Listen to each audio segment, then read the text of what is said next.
Violin lessons episode 21 നിങ്ങൾക്ക് ഏവർക്കും സ്വാഗതം. കഴിഞ്ഞ ക്ലാസ്സുകളിലൂടെ 2 സ്കെയിൽസ് ഞാൻ പഠിപ്പിച്ചു. ആദ്യം പഠിച്ച സ്കെയിലിൻ്റെ പേര് scale of A major. Scale of A മേജറിൽ 3 ഷാർപ്പാണ്: F sharp, C sharp, G sharp. Scale of A major ആയതുകൊണ്ട് അത് സെക്കൻഡ് സ്ട്രിങ് എ എന്നാണ് നമ്മൾ സ്റ്റാർട്ട് ചെയ്ത് വെച്ചത്. A, B, C, D, E, F,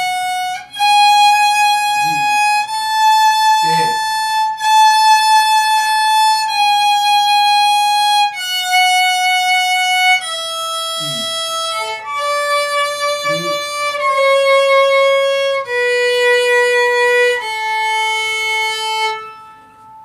അതിനുശേഷം രണ്ടാമത്തെ scale scale of D major. Scale of D മേജറിൽ 2 ഷാർപ്പാണ്: എഫ് ഷാർപ്പും സി ഷാർപ്പും. ഡി മേജർ സ്കെയിൽ ആയതുകൊണ്ട് തേർഡ് സ്ട്രിങ് ഡി എന്നാണ് നമ്മൾ സ്റ്റാർട്ട് ചെയ്തത്.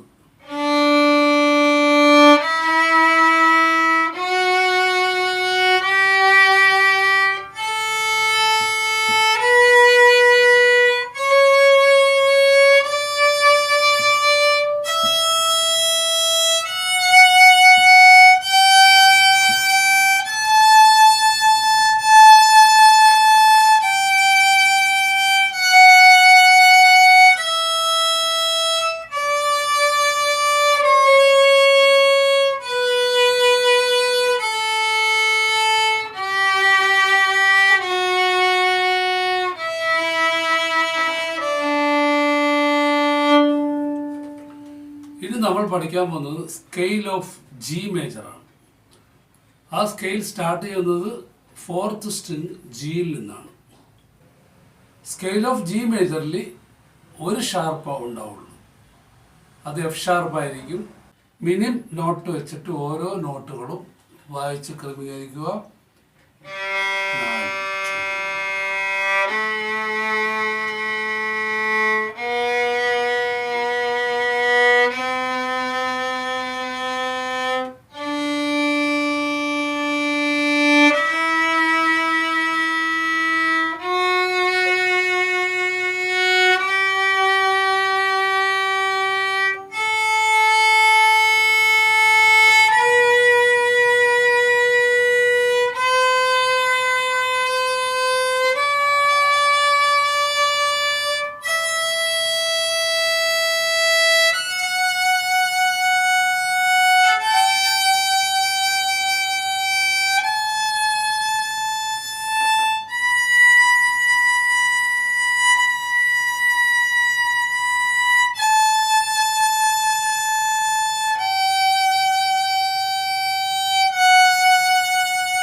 G major scale Minim 2 ബീറ്റ്സിൻ്റെ value ഉള്ള നോട്ടാണ്.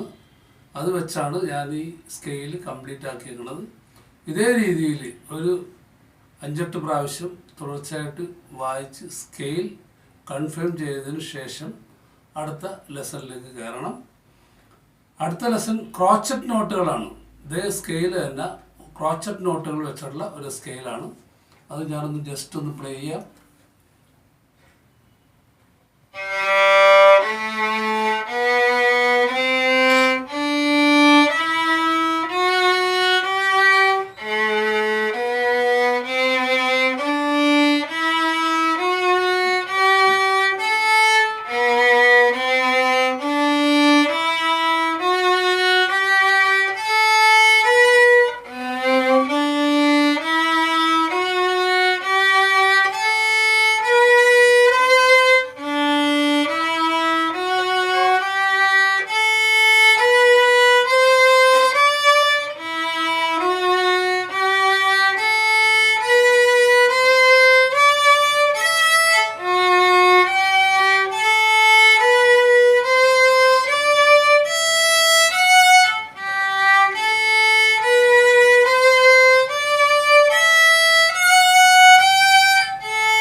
ഇതൊരു ഫിംഗറിങ് എക്സസൈസാണ്.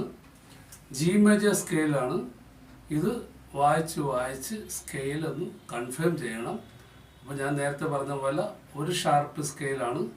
ജി സ്ട്രിങ്ങിൽ ജി, എ, ബി, സി, ഈ ബിയും സിയും അടുത്തടുത്താണ് നോട്ടുകൾ. ഡി സ്ട്രിങ്ങിലാണെങ്കിൽ D, E, F sharp, G, F ഷാർപ്പും ജിയും അടുത്തടുത്താണ്. എ സ്ട്രിങ്ങിൽ എ, ബി, സി, ബിയും സിയും ക്ലോസ്ഡ് ആണ്. ഡി, ദെൻ ഫസ്റ്റ് സ്ട്രിങ്ങിൽ ഇ, എഫ്, ജി വരുന്നത് എഫും ജിയും അടുത്തടുത്താണ്. ദെൻ എ, ബി യൂഷ്വൽ പൊസിഷനിലാണ്. ദെൻ റിവേഴ്സ് വരുന്ന A, G, F, E, D, C, B, A, G, F, E, D, C, B, A, then finally G. അതായത് fourth string ജിയിലാണ് ഈ lesson end ചെയ്യുന്നത്. അപ്പോൾ ഇത്രയും പോർഷൻസ് വായിച്ച് പ്രാക്ടീസ് ചെയ്യുക. ഇനി മറ്റൊരു നല്ലൊരു ലെസണുമായി ഞാൻ വീണ്ടും എത്തും. അതുവരെ കാണാം.